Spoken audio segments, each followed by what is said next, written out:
Hello and welcome to the third and final instalment of the stress thing.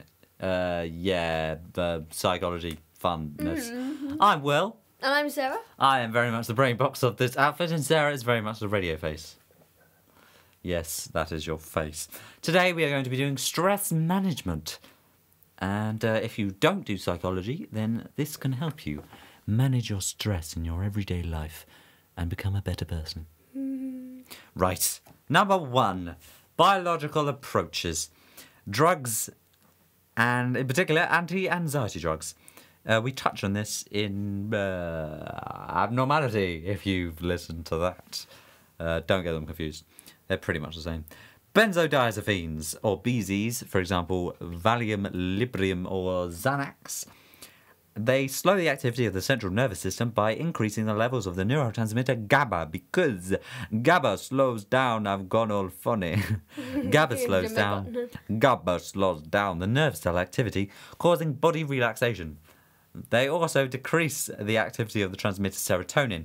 High levels of serotonin are associated with high levels of anxiety.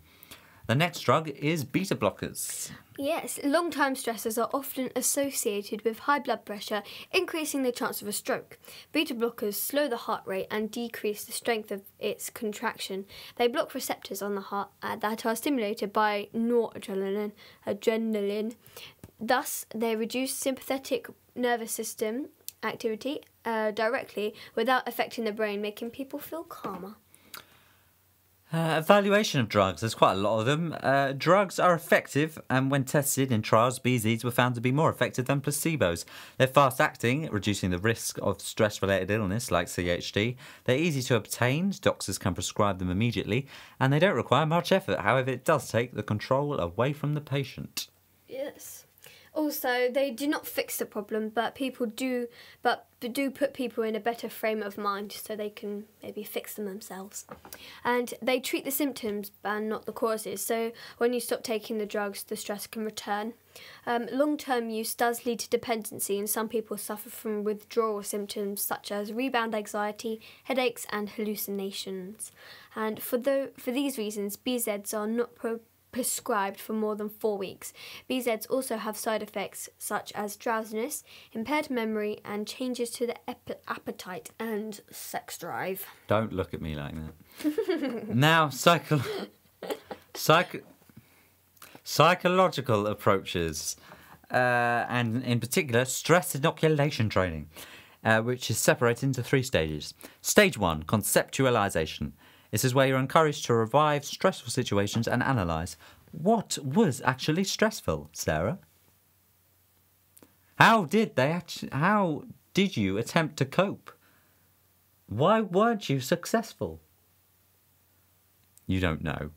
This can be as individuals or in groups. They then break down the stresses into things that can be coped with. Yes, now stage 2 is skills training and practice. The patients are taught specific and non-specific strategies for coping. Non-specific could involve relaxation techniques or coping self-statements. Specific skills would be in relation with the stressor. For example, exam stress. You break the units down and allocate time for revision. You can do the last one. Stage 3, real-life application. This is where clients put their training to the test. This may involve role plays at first, and the contact with the therapist is maintained with a follow-up sessions if necessary.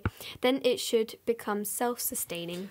Now, AO2, or evaluation, there is lots of it for this one, as you'd expect.